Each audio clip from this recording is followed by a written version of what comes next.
నా మీద దాడి చేయాలి ఎట్లయినా అని ఒక గలీజ్ ఆలోచనతోని ఇవాళ సంజయ్ జగిత్యాల గారితోని మైక్ ఇచ్చి మాట్లాడిచ్చి ఆయన గెలిచింది ఏ పార్టీ నుంచి, పోటీ చేసింది ఏ పార్టీ నుంచి, అసలు ఆ జగిత్యాల సంజయ్ అనేటోడు వార్డు మెంబర్ అయినా గెలుస్తాడా? కేసీఆర్ గారు బొమ్మ లేకపోతే వార్డు మెంబర్ అయినా గెలుస్తాడా? బరాబర్ ఆ సీటు కేసీఆర్ గారి బొమ్మ మీదనే, కేసీఆర్ గారి గుర్తు మీదనే జగిత్యాల్లో మేము గెలిచినాం. నువ్వు లేచి మాట్లాడుతా ఉంటే నాతో కూర్చొని ఏమంటాడు, మీ బట్టలు చింపితే ఇప్పుడు అంటాడు. నన్ను రెచ్చగొట్టింది ఆయననా నేనా? నేను లేచి నువ్వు ఏ పార్టీలోకి గెలిచినావు అంటే నేను బాజాబ్తు కాంగ్రెస్ పార్టీ ఇప్పుడు నేను బీఆర్ఎస్ పార్టీ కాదు అని చెప్తాడు.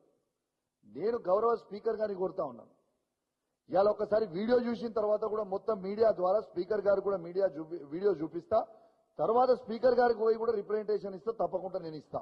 ఒక్కసారి దయచేసి ఆ రెండో వీడియో మీరు ప్లే చేయాలమ్మా. ఏదైతే ఆయన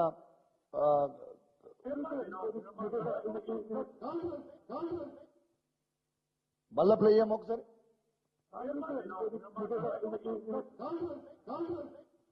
మీరు విన్నారు కదా, గెలిచింది బీఆర్ఎస్ పార్టీ బీఫామ్ మీద. ఏ పార్టీల నుంచి గెలిచినావు నువ్వు అంటే నేను ఇప్పుడు బాజాబ్తు కాంగ్రెస్ పార్టీ అన్నాడు. నేను స్పీకర్ గారికి కోరుతా ఉన్నాను, ఇంకా సిగ్గు లేకుండా పోయి నన్ను డిస్క్వాలిఫై చేయాలని పోయి కంప్లైంట్ ఇచ్చిందంట. నన్ను డిస్క్వాలిఫై చేయడానికి ఇదేమి నామినేటెడ్ పోస్టు ఇచ్చింది కాదు.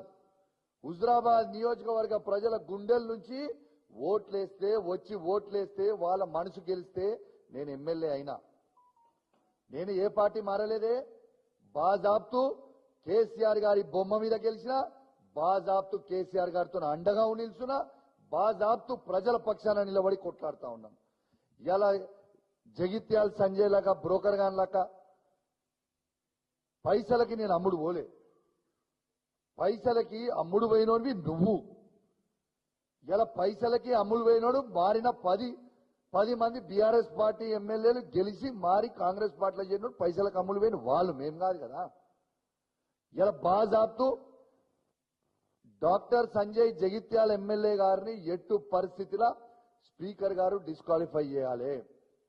స్వయంగా అఫీషియల్ రివ్యూ మీటింగ్ లో మీ ముగ్గురు మంత్రుల సమక్షంలో ఉత్తమ్ కుమార్ రెడ్డి గారు, శ్రీధర్ బాబు గారు, పొన్నం ప్రభాకర్ గారు, ఇతర కాంగ్రెస్ పార్టీ శాసనసభ్యులు ఉండగా బీఆర్ఎస్ పార్టీ శాసనసభ్యులు మొత్తము ఉమ్మడి కరీంనగర్ జిల్లాలో ఉన్న అధికారులు, ఎలక్ట్రానిక్ మీడియా, ప్రింట్ మీడియా సాక్షిగా నేను కాంగ్రెస్ పార్టీలో ఉన్నా అని చెప్పినాక మీరు ఎందుకు డిస్క్వాలిఫై చెయ్యరు అని నేను అడుగుతా ఉన్నాను.